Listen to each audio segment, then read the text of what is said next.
How you guys doing? Yeah? You having some fun? You like the food?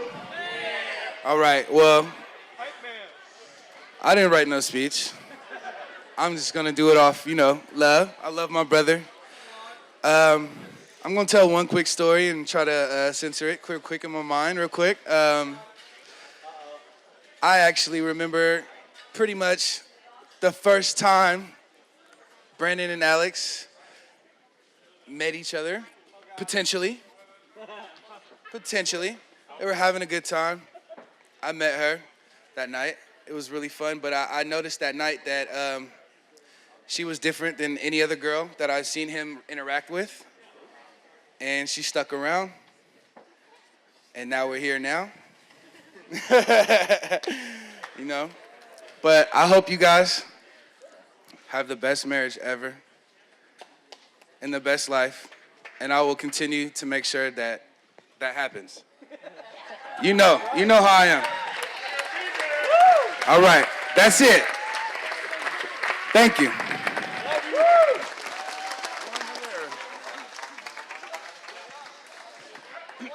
I mean, I didn't even have to tell you. You're up and ready to go, so I think we're trying to. You guys okay? You guys okay with them being right here? You guys good with that? Okay. Now we're gonna stay right here. Okay. Well, then they can adjust. Ladies and gentlemen, maid of honor, Gabriella.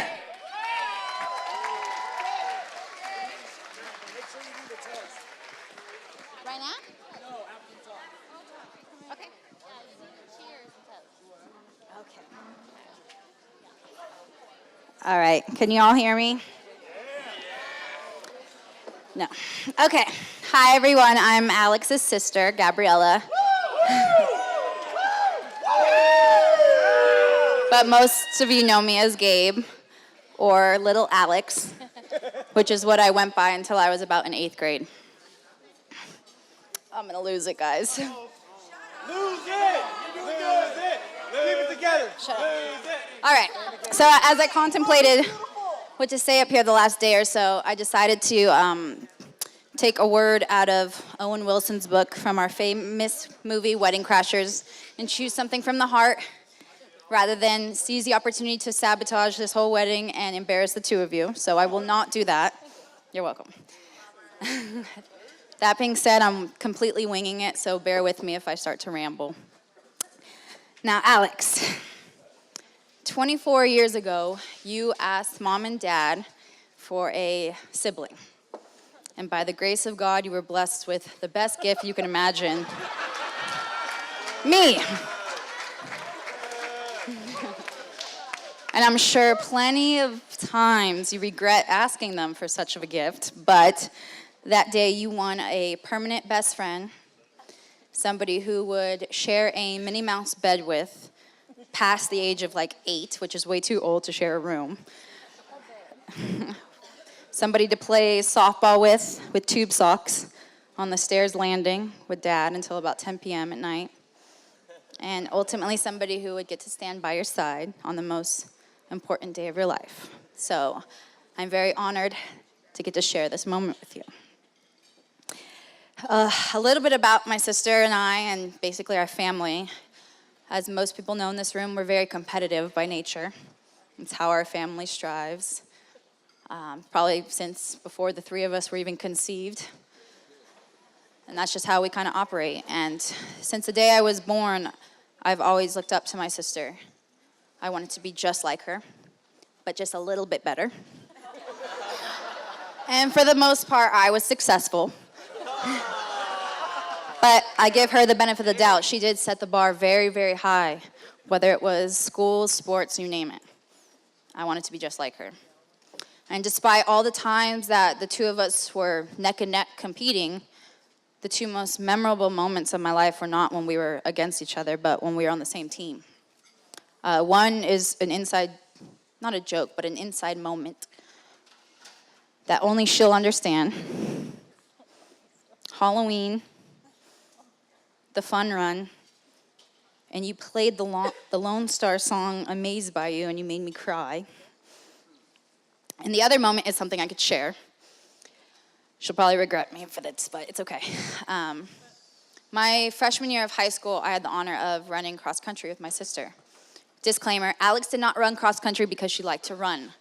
Alex ran cross country because she wanted to stay in shape, she wanted to be a part of a team, she wanted another Letterman, and she wanted to flirt with boys. True. And we were at Cesar Chavez Middle School running a 3-mile race, and you have to go one way and come back the other way. And I was on my way back, and there was a girl in front of me, and my sister was still headed somewhat in last place towards the cone.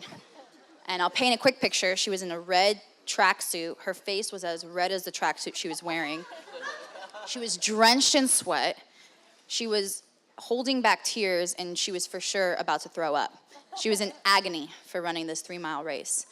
And as I was passing her, I remember just thinking, oh my God, she's in pain, I'm in pain, I just want to go home. And my sister managed to pick up her head and tell me, go get her, Gabe, don't let her win. And that's all I needed to hear. And that's just a great illustration of how my sister's been my entire life. She's been my #1 fan. The one person to cheer me on, whether it was at school, with sports, with career choices. She's always been there for me. Now, why do I ramble like this? Because Brandon, today, don't worry, it's not bad. Today, you don't win somebody who you compete against. Today, you officially married the best teammate you can ask for.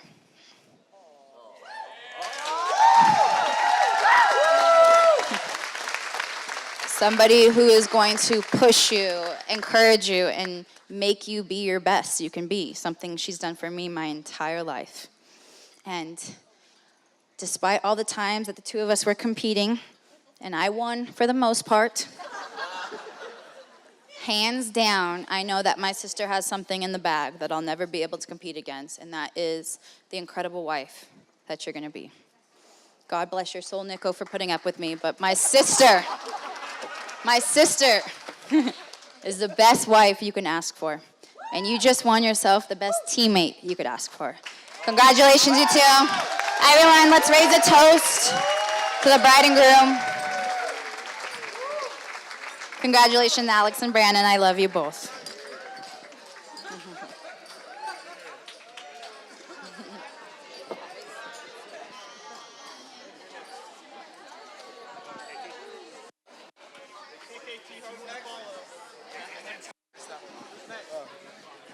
Hey, real quick, I find it very hard to believe you just improv that, because that was pretty good. So, I mean, are you that good at things? I mean, that's pretty, yeah, okay.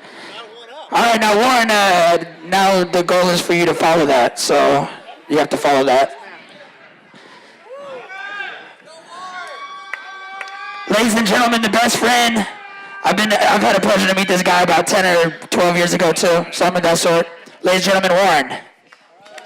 All right. How's it going? All right. All right, how we all doing? Good? All right. Everybody got a drink? All right. So, first and foremost, you guys got to forgive me for reading my speech from this phone. I don't normally do this kind of stuff, but depending on how many drinks I was going to be in by the time this happened, I knew it was going to be absolutely necessary. So, bear with me here. Okay. Now, I was told I was going to have a few minutes in the program to speak, and I had no clue what I was going to say, and I still don't, actually, to some extent. So, I was thinking for the longest time as to what I would want to talk about, and I kept hitting walls, right? Do I talk about car show days? No. Do I? Do it. No.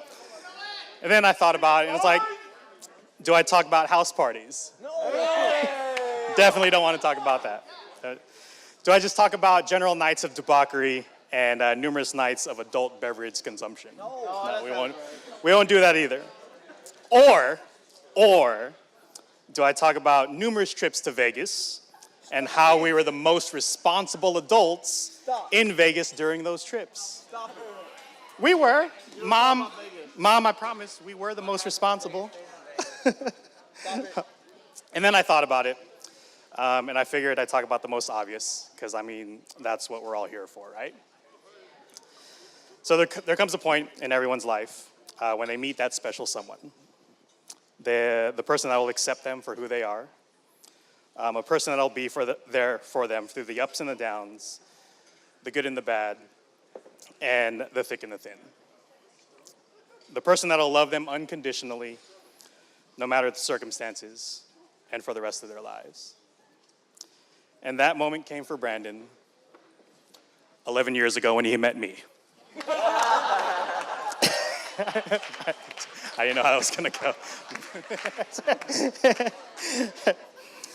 So 11-ish years ago, when Brandon was clean shaven, Kira was pretty much a baby, a toddler. Kevin was still a teenager, but still like 6'4", and looking like a grown man. So again, for those that I haven't met yet, my name is Warren, and I've had the unfortunate pleasure of knowing this guy for 11 years-ish years. I stopped counting at some point. Now, unfortunately, one of our good friends, Marcus, he couldn't make it, but he was essentially the person that introduced me to Brandon. That many years ago, we were all in this car group, several of my friends sitting at the table over there.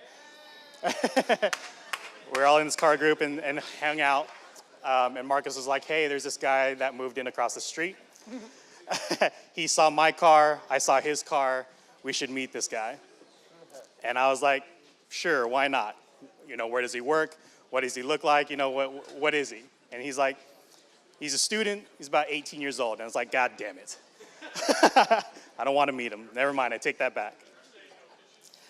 But I sucked it up. I sucked it up and I was like, all right, cool, let's meet him. So Marcus was like, cool, we'll meet him at the Sam's Club parking lot because that's where he worked. So fast forward, we were in the Sam's Club parking lot, we were talking, and then all of a sudden I hear this loud, obnoxious noise come down the street. And I was like, please, do not let that be him. Do not let that be him. And sure enough, this gray Hyundai Tiburon comes screaming into the parking lot. And I was like, yeah, damn it, it's him. Shoot.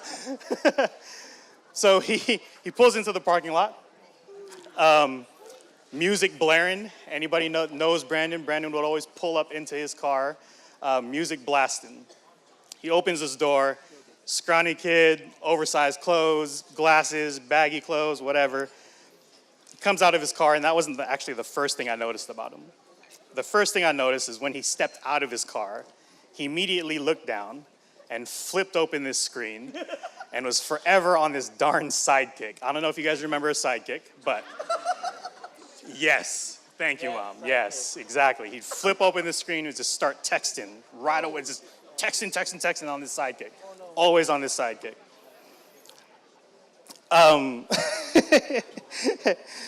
But that was my first impression of him.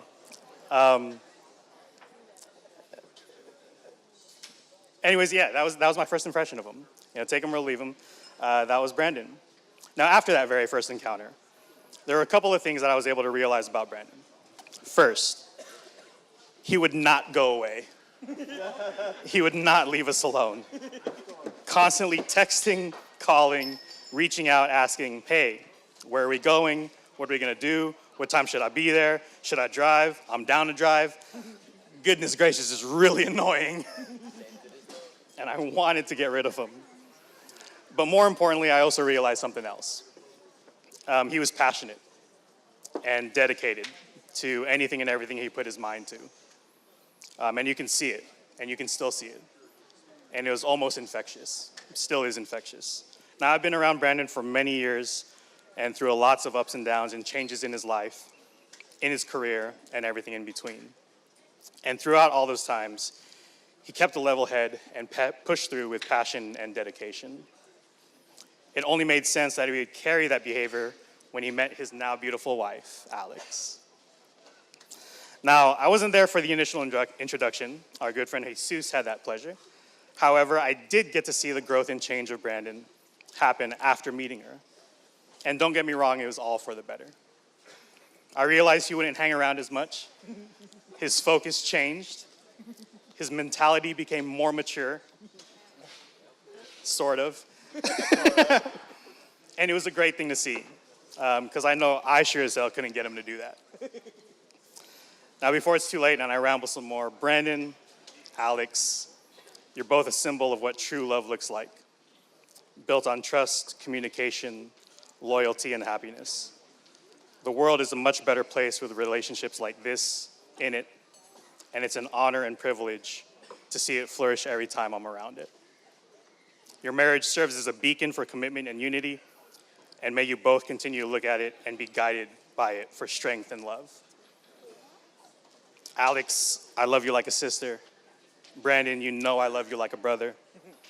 And I'm glad, thankful, and honored I was able to take a few minutes tonight to share in this beautiful moment with you and the rest of your friends and family.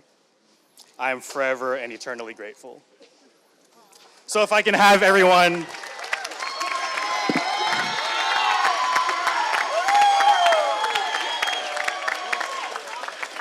So if I can have everyone raise their glasses, please. Everyone raise their glasses. All right? To laughter and love and a happily ever after. I love you both. Cheers. Cheers, cheers.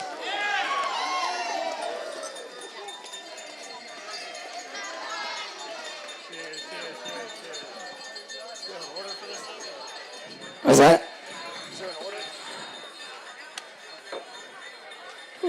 Once again, ladies and gentlemen, give it up for Warren and his 10-page essay.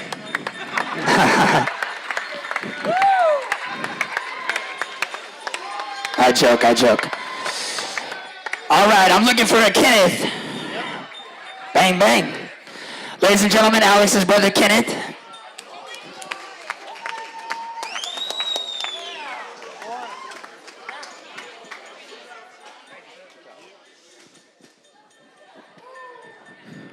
Okay.